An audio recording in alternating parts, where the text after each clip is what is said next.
Hi everyone, it's Amy from the Mindful Soul Center.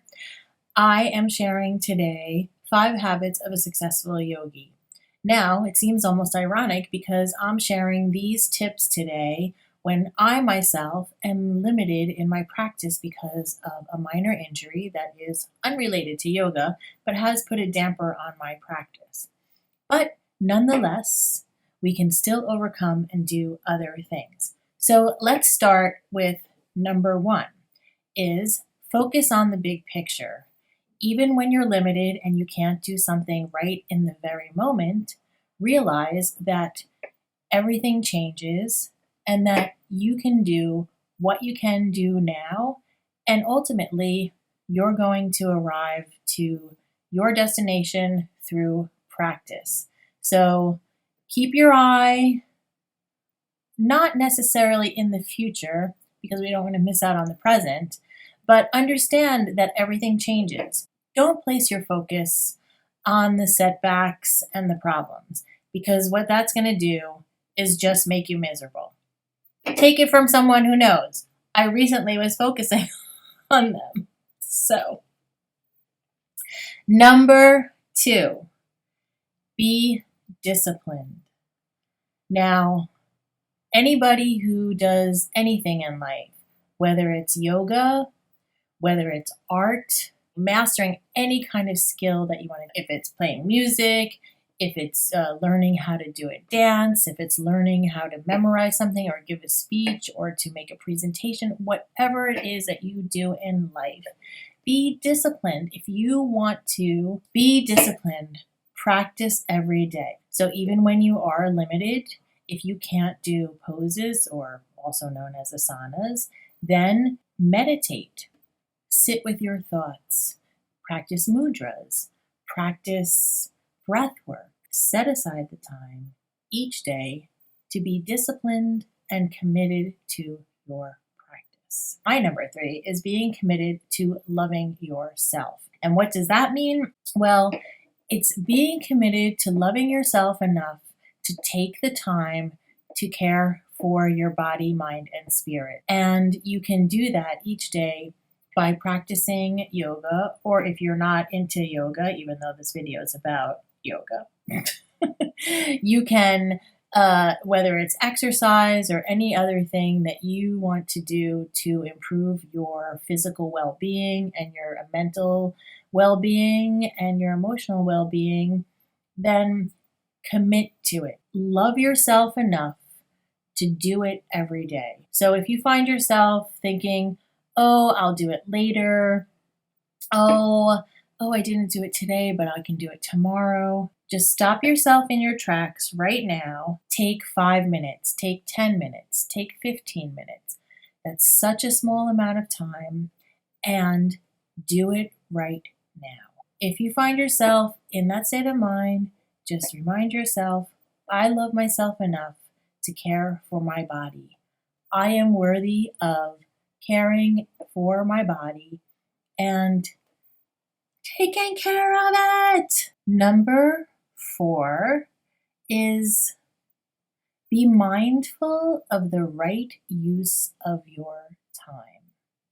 So I think all of these 5 tips that I'm giving you here, they all are very interrelated. It's all about commitment, discipline, taking time, loving yourself, and being the person that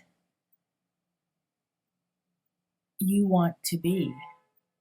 Not that somebody else wants you to be, but being the person that cares enough about themselves to take the time to do what works for them. And when you fill up your own cup, you have a lot more to offer. Yeah, there's a big self-care boom, whatever, everybody's going crazy over it. But it really does mean just that. Take care of yourself. And when you're full, you have so much more energy to take care of others and be the best that you can be. Be mindful of the right use of your time.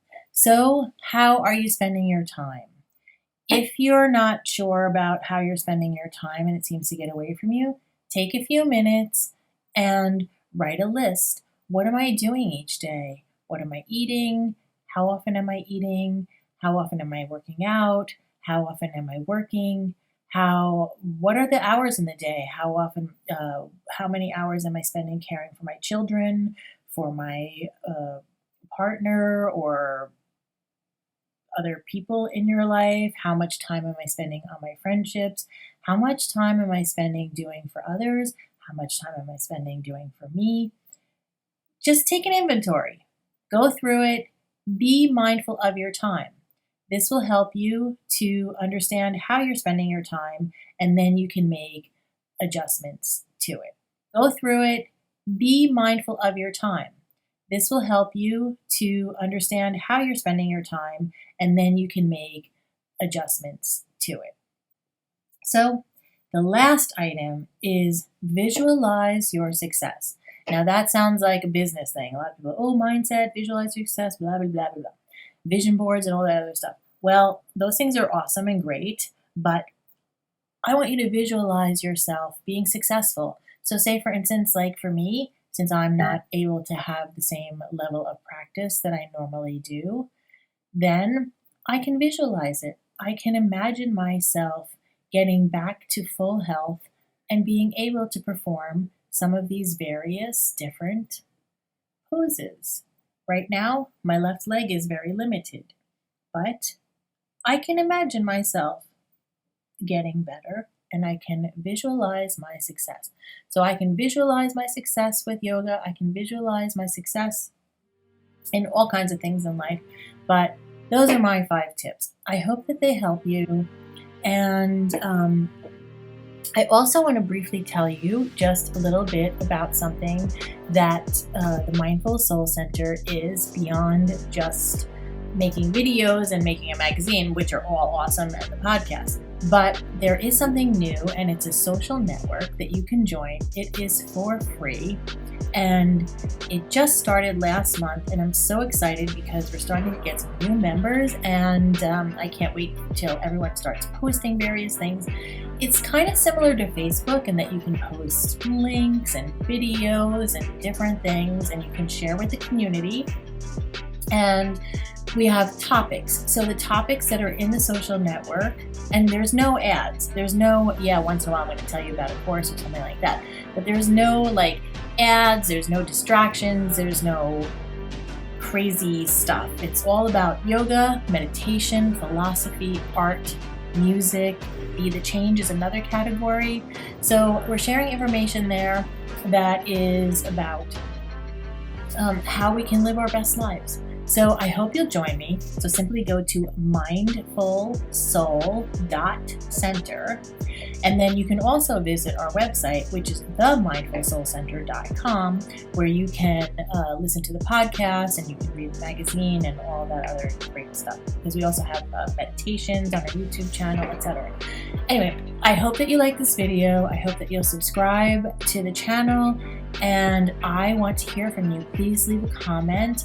Let me know what other topics you'd love for me to cover. If you'd like to hear more kinds of music meditations, if you want guided meditations, I'm all ears. I'm listening.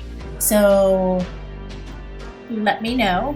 Comment below. Subscribe to the channel. Hit the bell so you can be notified when new stuff is posted. Thank you so much for being here today. Namaste.